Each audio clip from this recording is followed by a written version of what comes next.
The director at Fairtrade USA. So I'm going to warn you, the extent of artistic talent you're about to see involves a few photographs I took in my kitchen last night. That's the best you're going to see.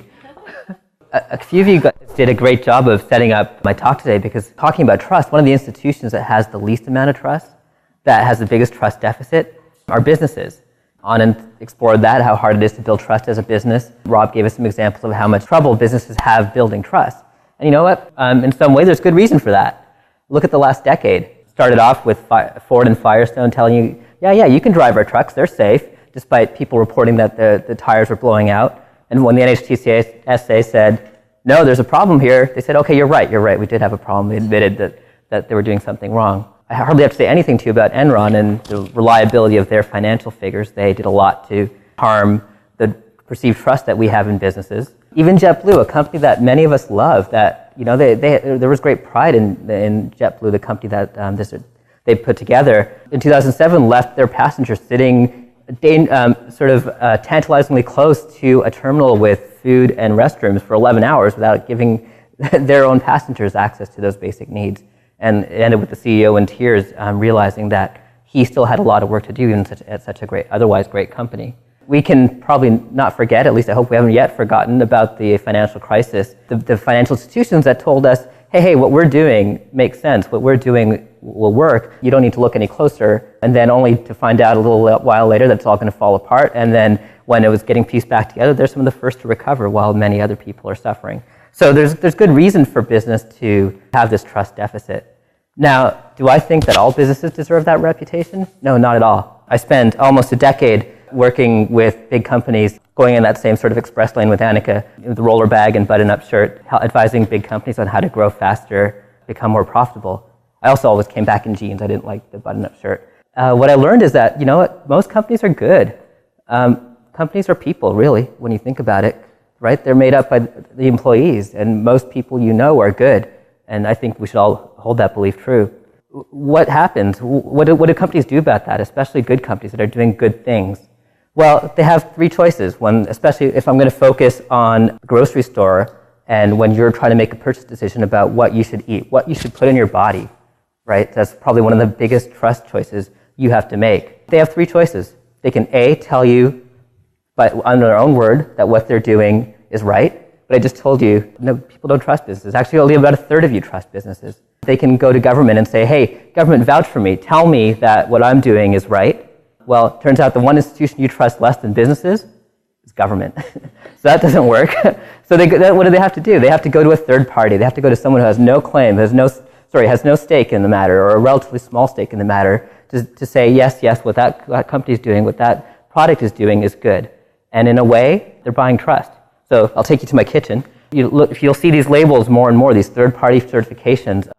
That top one, the USDA organic one, is probably the one you recognize the most. There's tons of them, though. Kosher, KSA, you'll see that on a lot of products. It's another fast-growing certification out there. I can't even identify that top one, and I work in the industry. It's either gluten-free or whole grain. Anyone know? It's gluten-free? Okay. And then, again, organic. And then this last one is a bottle of olive oil from Palestine. On the far left, you'll see carbon zero, so zero emissions, which actually, you laugh now, but in Europe, this is already taking off, so I have a feeling that soon we're going to see that here. Organic, and then the organization that I work for, Fairtrade. And what I wanted to put to you is that this complicated decision-making that you have to go through, these third-party certifications, you know, they're not always bad. It's not necessarily a bad thing, I should say. In many ways, it's a good thing, this crutch that companies have to use to prove to you that what they're doing is good. About a year ago, I quit my consulting job and decided to join the fair trade movement. Got to say, I'm feeling much better now. I'm happy. I'm loving it. I'll tell you just a little bit about what we do. We make sure, so the World Bank tells us that about 2.6 billion people in the world live in poverty. So that's under $1.25 a day. That doesn't mean they're so poor that they can't afford a Mac, they have to buy a PC.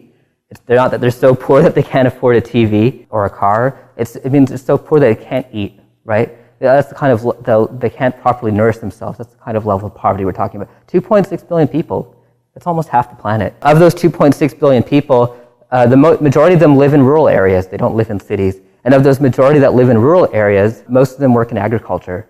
So you might think that If a lot of these poor people work in agriculture, the easiest way to help lift them out of poverty is to pay them more and give them the tools to improve their lives.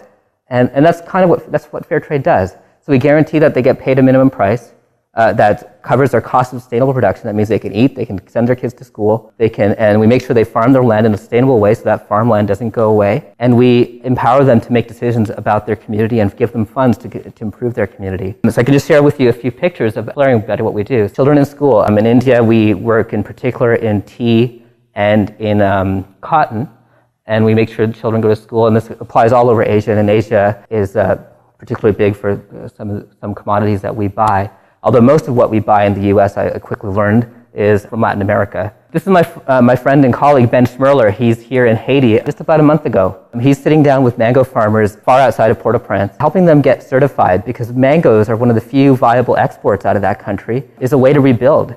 There are untold numbers of NGOs and money flowing into the country, and none of it's systemically building the country back. This small connection, by getting their farm certified, finding a buyer in Whole Foods, so when you see Haitian mango in Whole Foods, please go buy them. Because it gives these farmers double the income when you buy it as fair trade.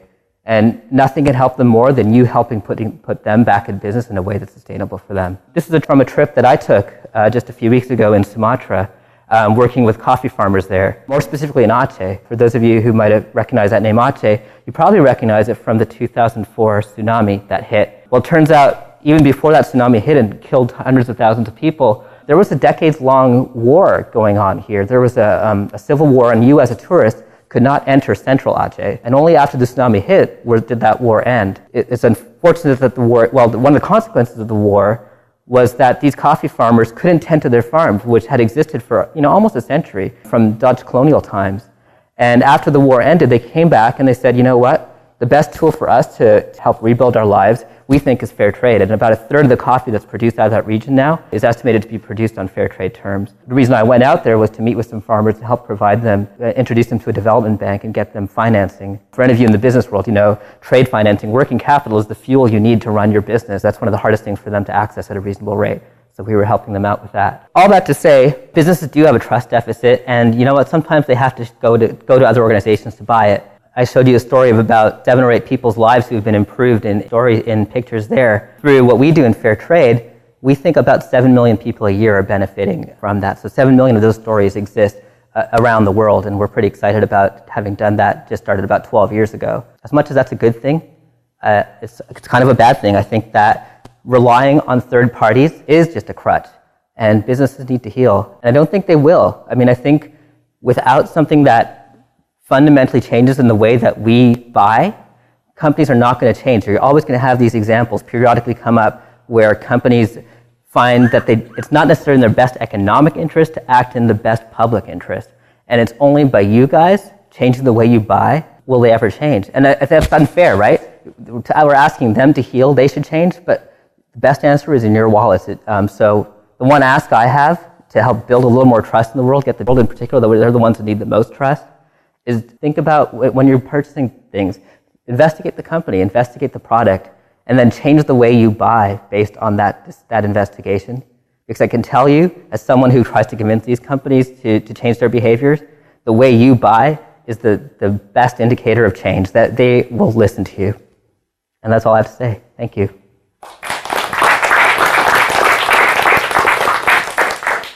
Yeah. Well, we're all talking about trust, right? And so you see these little labels, and the carbon zero. I saw that for the first time actually last week. I met a guy who made carbon zero chocolate, but I was like, well, who gives them this label, and how do I know that I can trust this label? And somebody else just slaps another label on there as a moniker and charges a premium. It really has no meaning.